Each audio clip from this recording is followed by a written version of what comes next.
G'day guys, welcome back to our channel, Nick and Helmi. Yes, this is Helmi with short hair. Do you like my new hair? I'm just kidding. So today we are in Parramatta. Yes, this is like the second largest CBD in Sydney.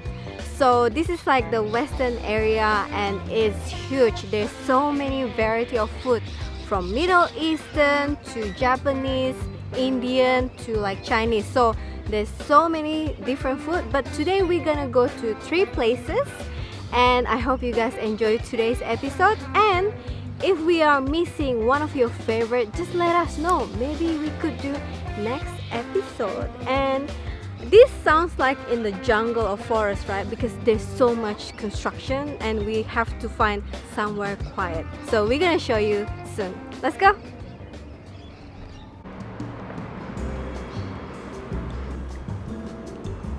First thing first, of course, coffee. Now we normally go to Circa Espresso, but we look at this cafe and looks so interesting, so we're gonna try this.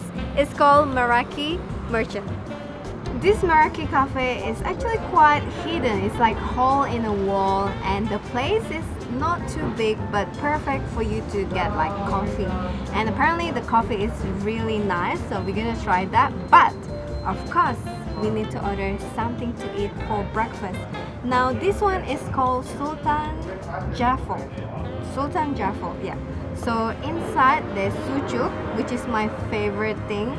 We actually tried during the Turkish episode. If you haven't watched it, please watch it. Anyway, so sucuk is like, it's like chorizo. So it's spicy sausage, but it's like Middle Eastern style. So it's really good. And then they have like capsicum and of course cheese, because without cheese life is just cheeses, no, tasteless. Yeah, anyway, all right, let me try it. Helmi is getting lame joke every time.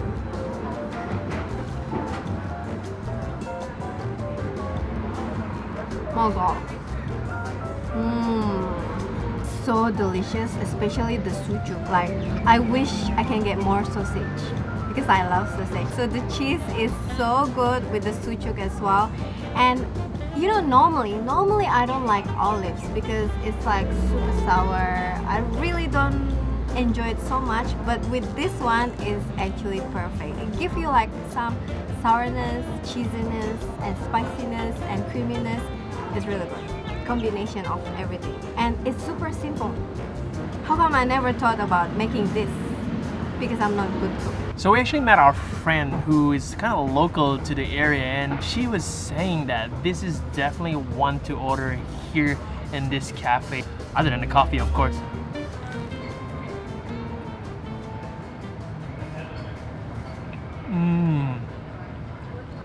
That was delicious, but it's just entree. So we're gonna go to the next place, and it's actually my favorite. Every time we go Parramatta, we always go to this place.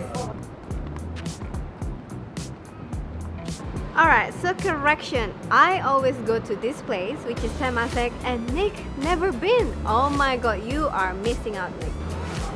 Yeah, so I've never been to this restaurant before, but it's in like this sort of interesting alleyway. Yeah. Apparently it does really good chicken rice, and Yeah. that's why we're here.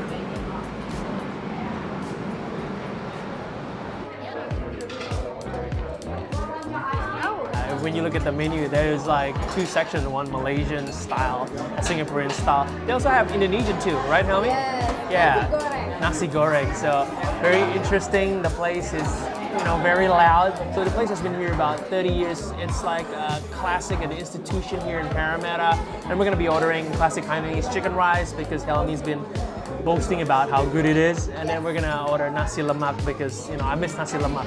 And I know a lot of people also miss Nasi Lemak. Let's just give this a go. I'm gonna be trying this for the very first time. This is not Helmi's first time, but it should put a smile on my face. I'm gonna say the portion here is quite big. Good value for how much you're gonna pay. They're not the cheapest in the world, but the value comes because the fact that they come in a big portion.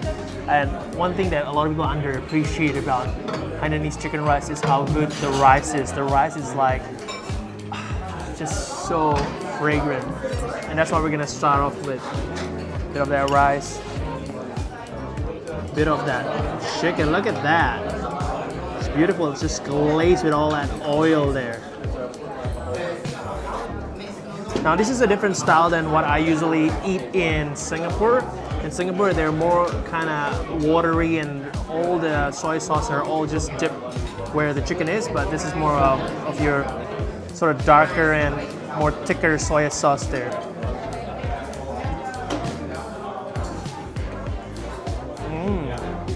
Oh, very, very nice. You can feel how chickeny that chicken is. It's like sort of simmered in all that stock. It's beautiful. It's a lot of work to make chicken rice, but that chicken here, juicy, tender, it's got that stock, chicken stock flavor, beautiful. That rice is so fragrant as well. But when you add a little bit of that soy sauce here, which is kind of like a ketchup money, so it gives it a little bit more flavor, kind of like a sweet but more of a kind of savory flavor there, but it's beautiful. Everyone has different takes on how they make Hainanese chicken rice, but I do like my hawker center Singapore type of chicken rice where it's just glazed with that like liquid soy sauce that's just so much full of oil inside the chicken. So this is a very different version of what I usually like to eat, but it's still good, but I still prefer my kopitiam one. If you try kopitiam, I still prefer that in the CBD. That is like hands down still one chicken rice place that really replicates stuff that I eat in Singapore. You gotta add the chili, right? Alright, now with a little bit more chili.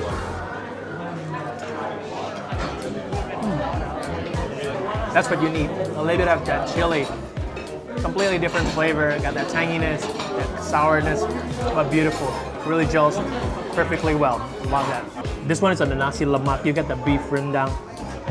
You can feel that coconutty aroma already, right? Then you got some ikan bilis, which is an anchovy fried there. That's like a staple thing to have in a Nasi Lemak. A bit of the egg, and then obviously I think the sambal terasi on the top there. A bit of cucumber, and we got some sambal prawn as well. So very good dish. It's got everything. A bit of seafood, a bit of beef, like got everything. It's perfect. This is like staple food that you've got to try when you're in Asia. First things first, you gotta try the rendang, of course.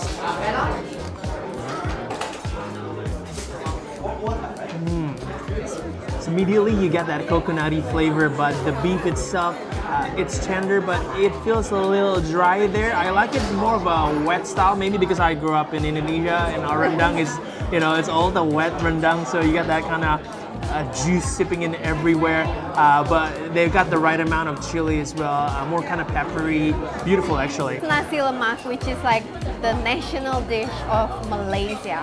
And honestly, it looks big, right? But the plate is actually big as well. Nasi means rice, lemak means fat. It means this rice is cooked in fat, which is the coconut milk. So that's why it's so fragrant, and this is like the highlight. Everything is just condiment, but the highlight is the rice.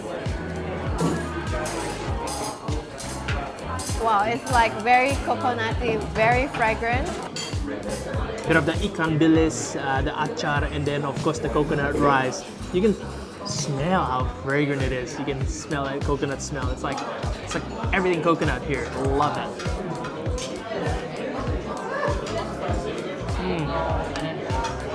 That ikan bilis is perfect. It's crunchy. It's not too fishy as well, but I love the combination from the rendang itself. You got the coconutty, spicy hit, and then you got the coconut rice, and then the crispiness from the ikan bilis, which is the anchovy, and then the achar, that tanginess. It's perfect combination to mellow out the incredible taste from the rendang, which is very heavy in flavor. Out of the two, I like both.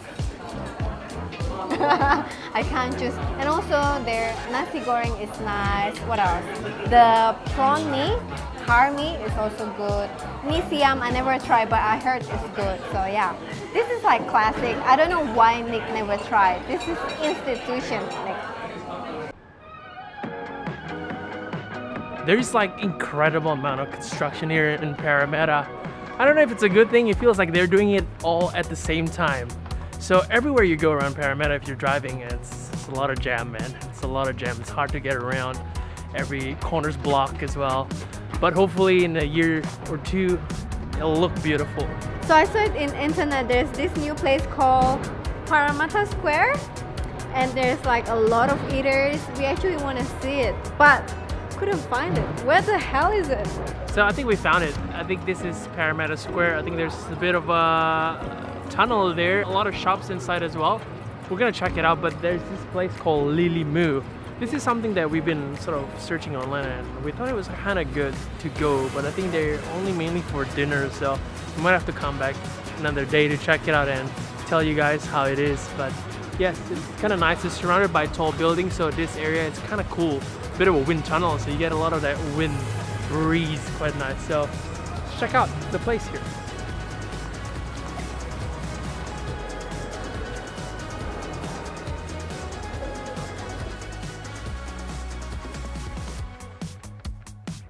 Alright, so apparently we were like going around there, but it's actually connected with the train station. So as soon as you get out, it's actually on the right hand side, that's Paramedic Square, and then on the left hand side is Westfield.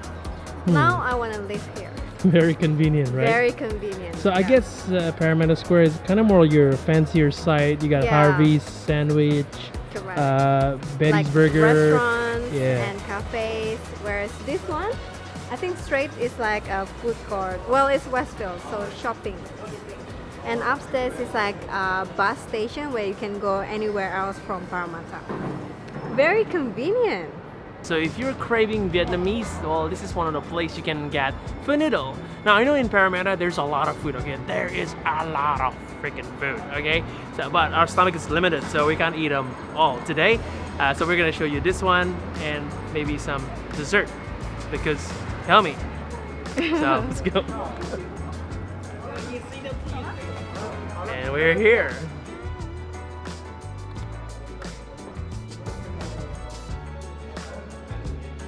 I guess I got my dessert early.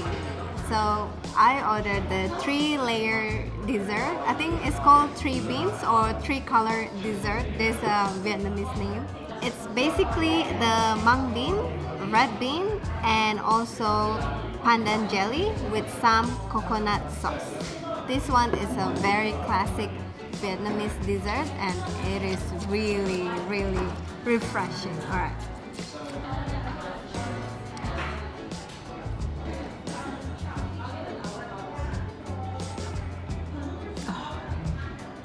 It's really good. If you love coconut, you have to try this. It's like super, super nice. Oh, shit. There you go. Alright, so red bean, some sort of jelly, I can't remember. But mung bean, and that is pandan jelly.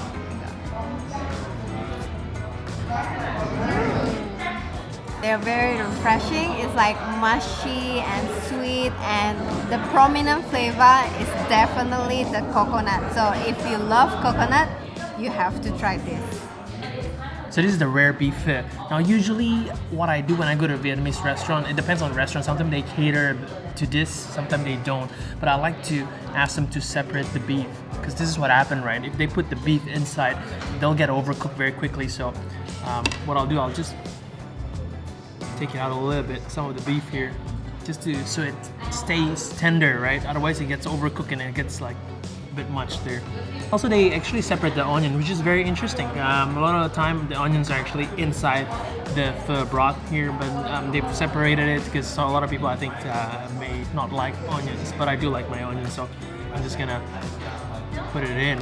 Let's try a bit of the broth here. Oh, beefy to stock. You can really taste that. It's beautiful, and it's clean as well. You can feel that. Oh man, that's been brewed for a long time there. Bit of that hoisin sauce. Nice.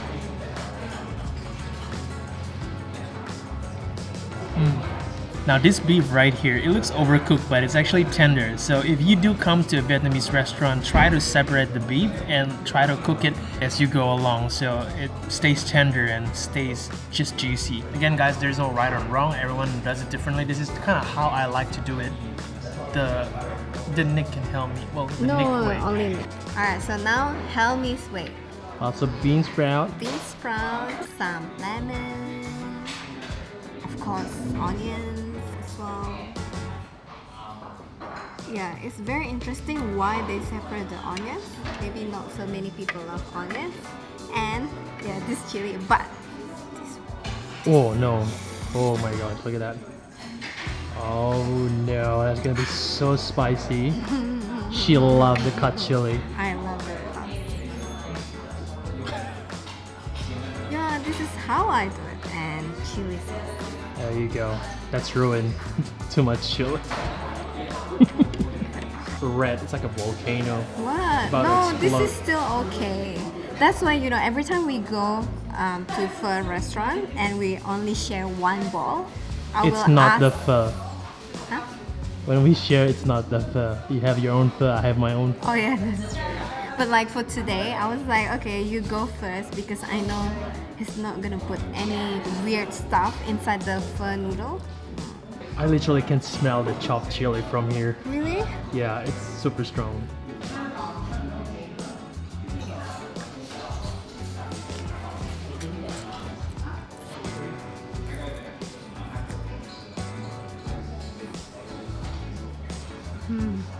Yes, that's how you do it. They have another branch in the city. I actually prefer this branch than the city one. I'm not sure why, but I just feel like their pho is better.